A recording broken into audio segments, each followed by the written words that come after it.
Kangen gak kita sama orang tua kita yang sudah meninggal? Kangen. Ada banyak yang hadir, saya tahu orang tuanya sudah tidak ada. Rindu gak sama orang tuanya? Kangen gak sama orang tuanya?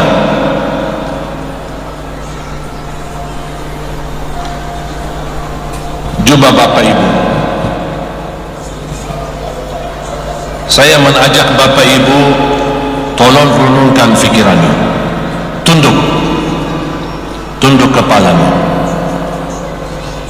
tolong ikuti cerita saya, tolong tunduk kepala dan dengar baik-baik dan perhatikan. Saya akan menyampaikan sebuah cerita dari hati ke hati, mudah-mudahan bisa menyadarkan Bapak Ibu. Bayangkan Bapak Ibu, saya mohon semuanya tunduk dan dengar baik-baik, jangan terganggu fikiran dengan kesibukan hal yang lain. Tolong dengar baik-baik apa yang saya sampaikan. Cuba bayangkan Bapak Ibu, di saat Anda malam hari, tolong bayangkan dalam bayanganmu, dalam fikiranmu apa yang saya sampaikan.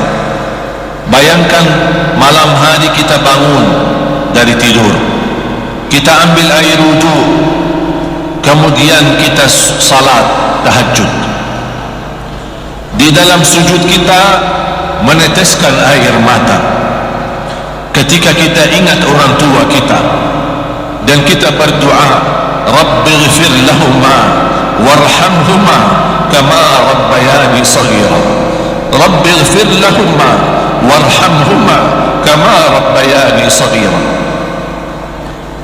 Begitu selesai sujud, kita duduk tahiyat. Begitu selesai tahiyat dan ucapin salam, kita sedang duduk muhasabah diri, dan kita ingat di masa orang tua kita yang masih hidup. Orang tua kita sudah tidak ada lagi. Kita membayangkan bagaimana orang tua kita sekarang di alam kubur, bagaimana mereka bisa merasakan kehidupan di kuburan yang sempit dan gelap. Selalu doa kita dicurahkan untuk kedua orang tua kita. Tiba-tiba di saat kita lagi nangis di atas sajadah menghadap kiblah dan bermunajat kepada Allah untuk orang tua kita, tiba-tiba kita merasa tersentuh dari tangan di atas kepala kita dari belakang. Kita merasakan betapa hangatnya tangan orang tua kita, dan tiba-tiba kita tengok ke belakang, melihat ke belakang, ternyata yang menyentuh kepala kita adalah ibu kita sendiri, ayah kita sendiri, yang selama ini kita merindukan, yang selama ini kita hanya mampu mendoakan, karena mereka sudah tidak ada lagi. Mereka memeluk kita, dan kita berkata, ayah, ibu, mohon dimaafkan. Mungkin selama mereka masih ada, banyak kekurangan kita, belum bisa berbakti baik sama mereka. Dan kita ingat, setiap titisan air mata di wajah orang tua bisa mengundang azab dan membuka pintu neraka, dan setiap senyum di wajah orang tua bisa mengundang rahmat dan membuka pintu surga.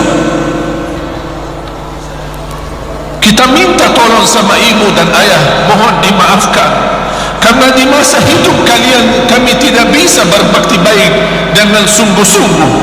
Banyak kami salah sama orang tua kita. Bayangkan jamaah sekalian, kalau kita di hari kiamat, yang barangkali ada di antara jamaah yang sudah lama berpisah dengan orang tuanya, sudah terpisah dengan kematian orang tuanya. Kita datang hari kiamat melihat orang tua dari posisi yang jauh, tapi karena kita bukan ahlul Quran, atau orang yang mencintai Al-Quran, atau orang yang memfasilitasi para penghafal Al-Quran, kita tidak bisa apa-apa. Sudah cukup berpisah di dunia, masa juga berpisah lagi di akhirat. Ya Allah, rahmatilah kami ya Allah. Ya Allah, rahmatilah orang tua kami ya Allah.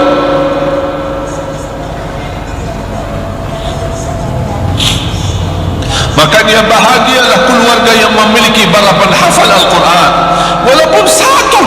kita menghafal, satu dari cucu kita menghafal Al-Quran.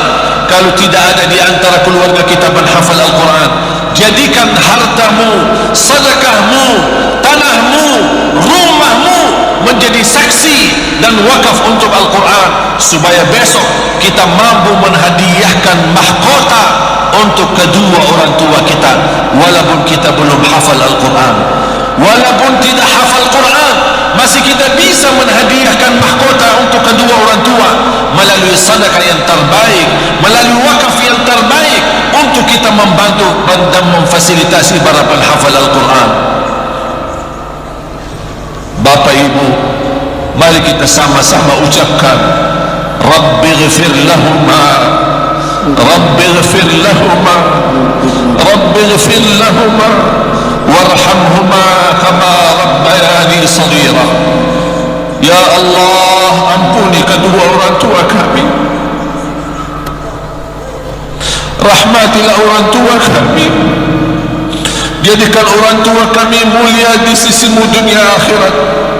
Ya Allah, izinkan kami dipertemukan kembali sama orang tua kami, ya Allah, di dalam surgamu, ya Allah, bersama Nabi Muhammad sallallahu alaihi wasallam.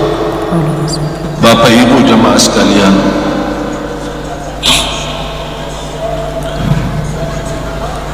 saya akhiri dengan dua nasihat. Setiap Bapak Ibu bersedekah, mohon jangan lupa niatnya untuk orang tua. Jangan lupa niatnya untuk orang tua. Setiap kali bersedekah, sekecil apapun, ya Allah, aku mohon titipkan pahala sedekah ini untuk kedua orang tua kita. Itu namanya berbakti baik sesudah orang tua kita meninggal. Wakaf kita, tanah kita, rumah kita, apapun yang kita mampu, ketika kita dia niat untuk diwakafkan, ya Allah, aku mohon niat wakaf ini untuk kedua orang tua. Sedekah sesudah orang tua kita meninggal terhitung sebagai berbakti baik, sama dengan berbakti baik di masa hidup mereka.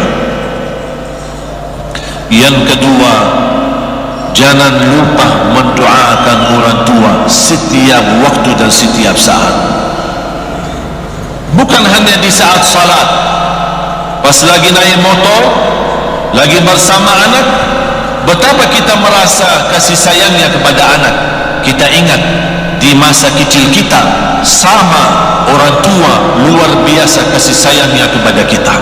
Makanya ketika kita terapkan kasih sayang kepada anak, tolong jangan lupa ingat orang tua kita, dan kita ucapkan Rabbi ghfir lahuma warhamhuma kama rabbayani saghira.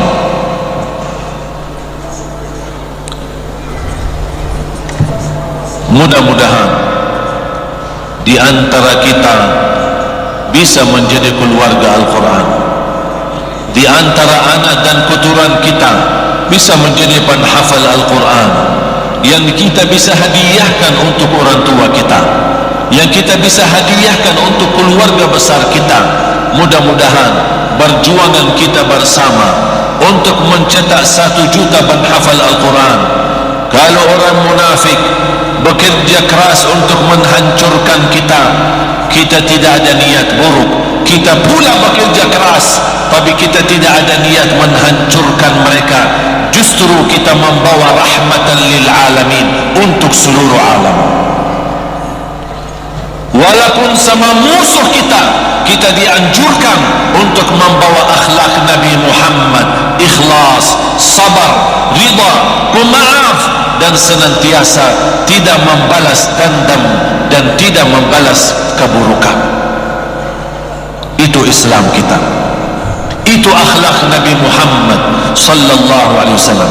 Jangankan sesama muslim kita bermulia akhlak, sesama non muslim beda agama kita harus tunjukkan akhlak yang mulia, karena itulah ajaran Nabi Muhammad sallallahu alaihi wasallam. Allahumma sholli ala Mari kita bangkitkan akhlak Rasulullah.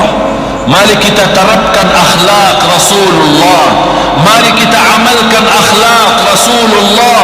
Mari kita buktikan akhlak Rasulullah dalam kehidupan kita, karena orang yang permulia akhlaknya akan terjamin menjadi orang dekat sama Rasulullah sallallahu alaihi wasallam.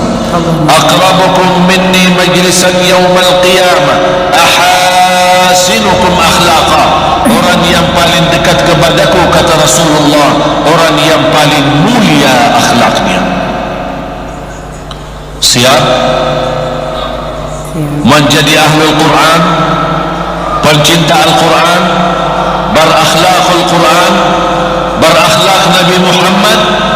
Mudah-mudahan apa yang diperjuangkan oleh semua jamaah yang sudah bersedekah dan sudah berkesempatan ke depan, maupun isi gantung amal, apapun kemampuan kita, sekecil apapun, sebesar apapun, intinya kita semua satu tujuan, memperjuangkan Al-Quran untuk Indonesia, negara yang kita cintai, supaya Indonesia makmur dengan Al-Quran, berkah dengan Al-Quran, Indonesia aman, damai, sejahtera, baldatun tayyibatun rabbun ghafur.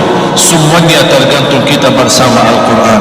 Semoga Allah kabulkan perjuangan kita menjadi amal salih yang tidak terputus pahalanya sampai hari kiamat.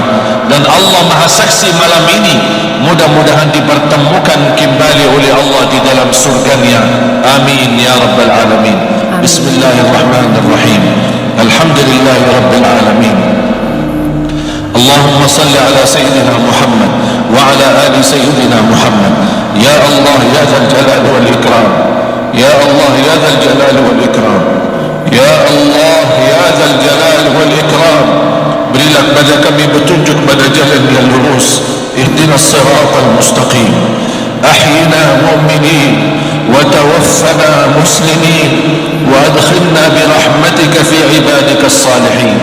Ya Allah, hidupkanlah kami dalam keadaan iman, wafatkanlah kami dalam keadaan Islam, kumpulkanlah kami bersama hamba-hamba yang salih-salihah, akhiri hayat kami dengan husnul khatimah.